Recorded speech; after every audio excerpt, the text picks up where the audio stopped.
so much for joining us today for another segment of Meet the Agent. Today I am speaking with Zach Jackson. He is the ISA for an agent, Vivi Glorian. She and her team service the Denver metro area. They're actually one of the top 3 brokerages out there, so they're really a top producing team. And so first I just want to say thank you so much, Zach, for making time in your busy schedule to speak with us.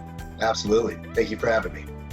Of course, I'm very excited that here at Set Schedule, we're always talking about the importance of having, an assistant or an ISA, someone who will help you work leads, particularly when you're in working internet leads. So can you talk a little bit about your team? How is it that you came to find yourself on Team Vivi? Was it an organic sort of development, or was there a spot that she was looking for that you were able to fill? It was purely organic. It was purely organic, and I have many dear friends that work on this team, and just like my clients, I just keep in touch with them, and I found a need, and I found a problem to solve, and that's why I'm here. Great. And do you find it an asset working with friends, or is that another extra challenge? I think it's an asset. It's just like a relationship. It takes work, right? And dysfunction is okay. It's okay to have dysfunction. It's how you work through the dysfunction. Understandable. And so looking at the day-to-day process of how it is that you work leads as the ISA and as the team, do you make the first call, or do you assign leads out to the team members? No, I make the first call. You do? Okay. And what is it that you're trying to get from that call? Are you trying to start the conversation and then pass it off? Or what is it that you're looking for in that first touch? Now, I think that I'm the mother keeper. I go and I talk to the lead. I analyze what their needs are. I set appointments, but I think there's more to just setting an appointment. I make sure that I nurture them along, especially through the transition to the agent, whatever agent that they're assigned to. I like to keep tabs on. I'm like the host. I want to make sure they're taken care of. Okay. And then how do you ensure that? Like, how does your team provide you with updates so you can confirm that they are being taken care of? Sure. We do use the Set Schedule CRM, but once I have an appointment set, I put it into our own personal CRM. Then I track them, and I lean on them. Some of the agents I have to lean on a little bit more, but I need to keep you posted as far as how many close and what goes under contract. So I'm after that information as well. We can do that internally with our CRM here. And when you're assigning leads, is it like a round robin system, or is there like a buyer's agent, a specific seller's agent, or how do you decide which lead goes to which agent? Understood. It'd be nice to do a round robin, but I want to have a higher closing ratio. So I know each agent's strengths, and I place them with the agent that is best suited to accomplish their real estate goals. Well, and give us a feel for what are the largest benefits that you have working with an ISA, someone to pass over these leads with you first. What is it that that is the benefit that for Team Vivi to have somebody in your role? Sure. I'm able to get the rapport with the client. A lot of times, if you're just an agent to client, you go through this process, which we all have processes. I follow my process as well, but I'm able to identify their needs easier. I'm almost like a third party, if you will, making sure they're matched up with the right agent to make sure that they get taken care of the way. And there's some personality conflicts as well. So we want to make sure we get those personalities that click. Gotcha. Okay. Well, and you mentioned your process. Can you give us a little feel for that process? Like, what is an average day in the life of Zach Jackson? Sure. I try to at least do 150 a day, 150 calls a day. So I go through my set schedule. I go through my expireds, my foreclosures, and then I nurture our CRM. Make sure that anything that's 15 days old, that we don't let anything fall through the cracks. Gotcha. And does that typically fall within like an 8-hour workday structure, or Are It you does. on call all time? It's an 8 hour. It's an 8 hour day. It's an 8 hour day. My goal is to be more my time blocked. And in the new year, we started doing time blocking. So we're still refining that, but we're doing pretty good. Okay. And when you're moving into that time blocking, was that, or is it just to try something new, or did you identify a lack in the year before that you're trying to fill? Right. It's doing the small administrative stuff that kills your time. So I find myself, I need to stay on the phone. So I'm delegating more, make sure that I stay on the phone where I need to be.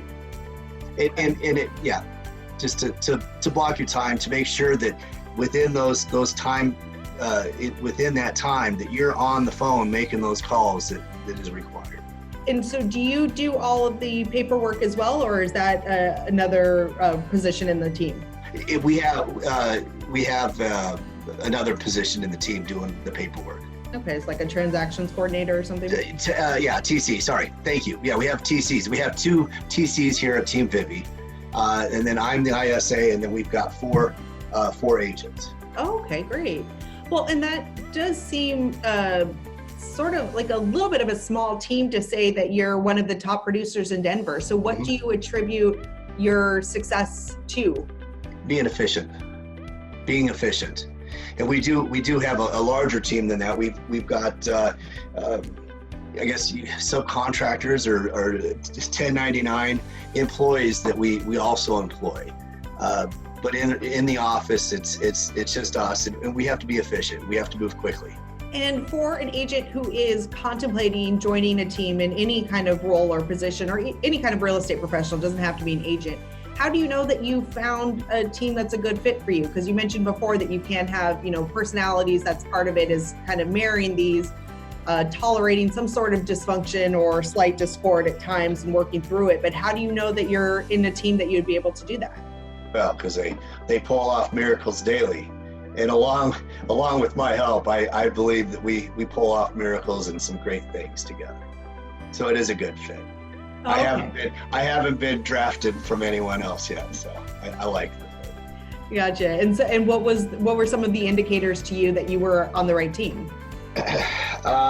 Their work ethic, it jives with mine. The go get 'em type of attitude, that's an essential.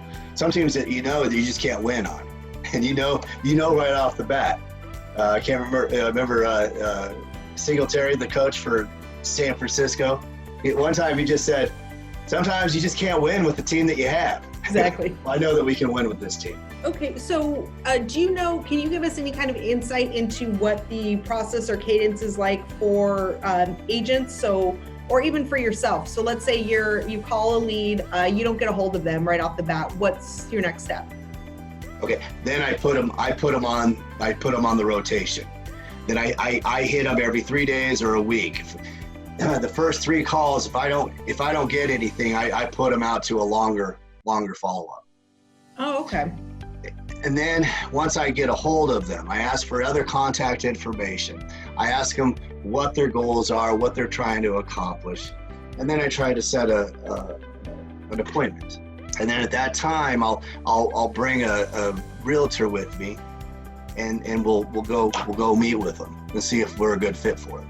Well, and so it seems too like you're a big part of your role is building the rapport, and you mentioned that earlier, that's sometimes that's easier to make those inroads not being the agent yourself. But right. Do you have any other qualities that you would attribute that rapport building to? Like, is there something that you do or project or display that you think people respond well to, that causes them to or leads them to open up to you and tell you what it is that they're really in need of? I listen.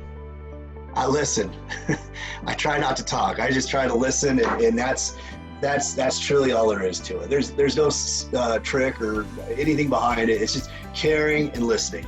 Okay. And what are you listening for when you're trying to qualify a prospect to see if it's someone that you want to get an agent in front of?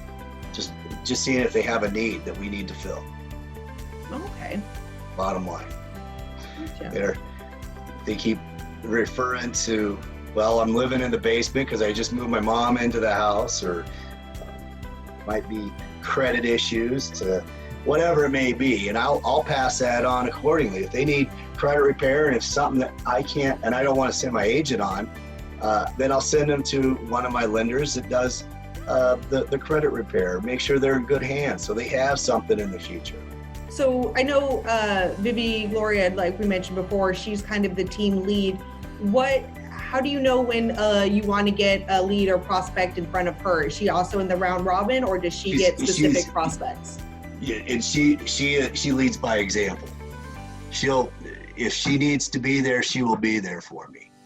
So if I'm having a hard time and if I need someone to close a deal, I'll send her.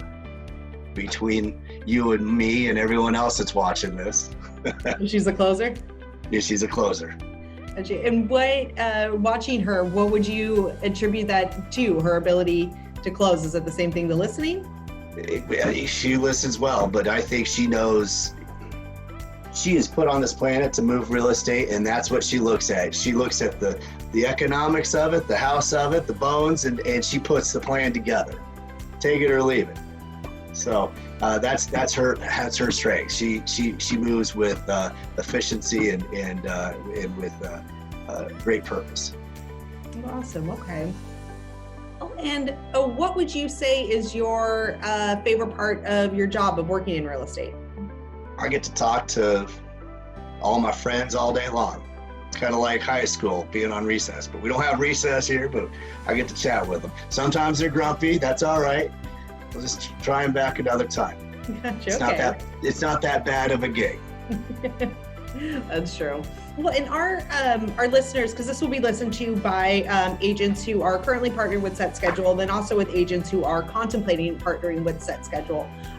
So I would say in both segments, they love hearing stories about agents or ISAs who are able to flip a no into a yes, or take something that was negative to begin with and turn that into a positive. And so I actually had heard a story from your success consultant who said that you had called on a lead who had been very resistant right off the bat to the idea of selling, said I think he even said he planned to die in that house. And based off of the conversation, I believe that you were able to turn that into a potential listing appointment.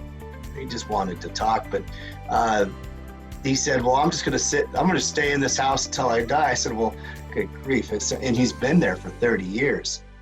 I asked him, what else would you do? If you could do anything, what would you do? Would you go on a cruise? Would you buy a house in the Keys and buy a little condo here in Denver and just live out your days?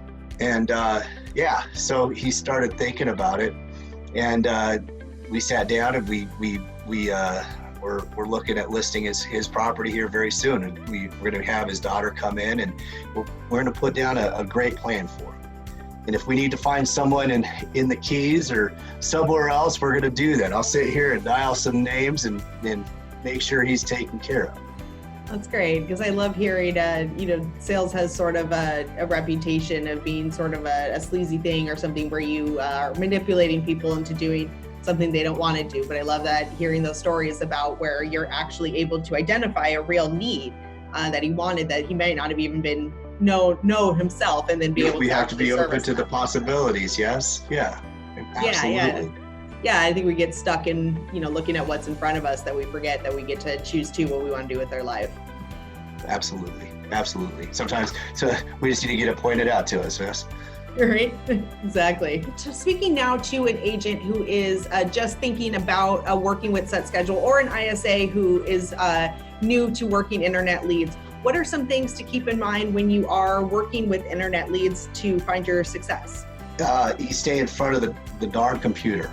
You just stay in front of the darn computer, and you find activities to keep you busy. It's not a 9 to 5 and it's 5 o'clock, I'm going to go now. It's going through and appreciating every lead that you have, and checking on them, making sure that you're following up on them. That's honestly all there is. There's no science behind it. Just staying on top of the leads.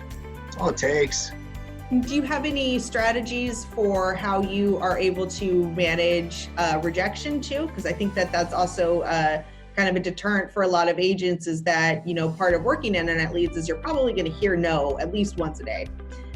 in varying levels of politeness. So how do you manage to hear the no's but still keep moving forward? Yeah, well, Miss Alexis, I live off of rejection.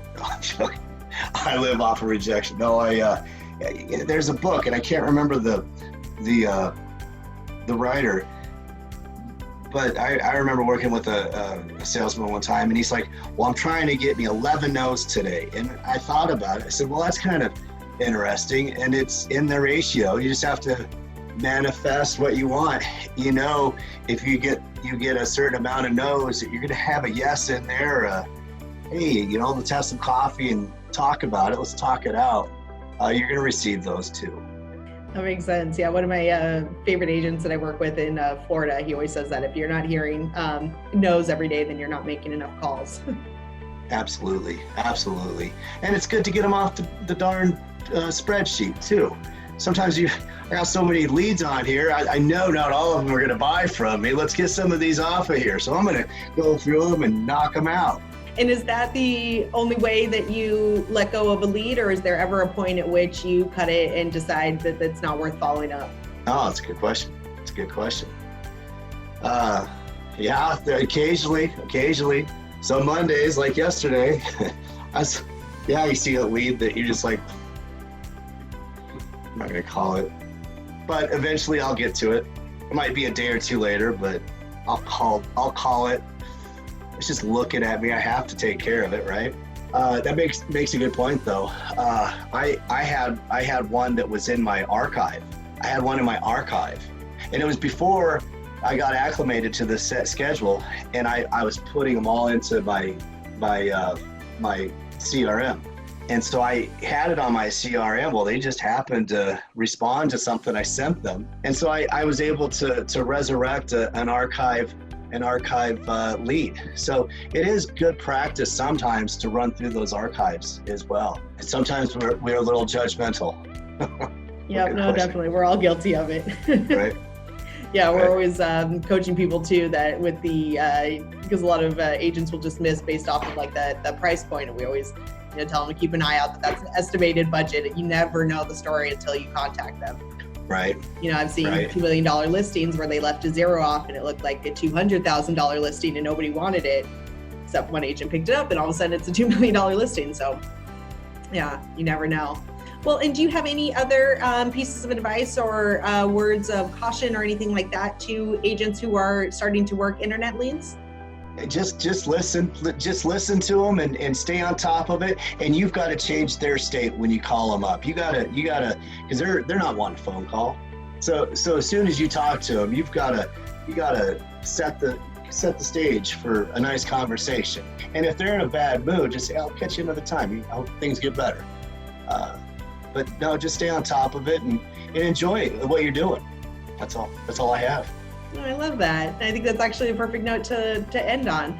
Well, thank you, Zach, so much for agreeing to film this with us today. I think you have a lot of really useful insight that's going to be a really great help, I should say, to agents and ISAs who are working with Set Schedule. Alexis, thank you so very much for the opportunities that Set Schedule sends me every day. I really, truly appreciate it. And thank you for having me on today. My pleasure.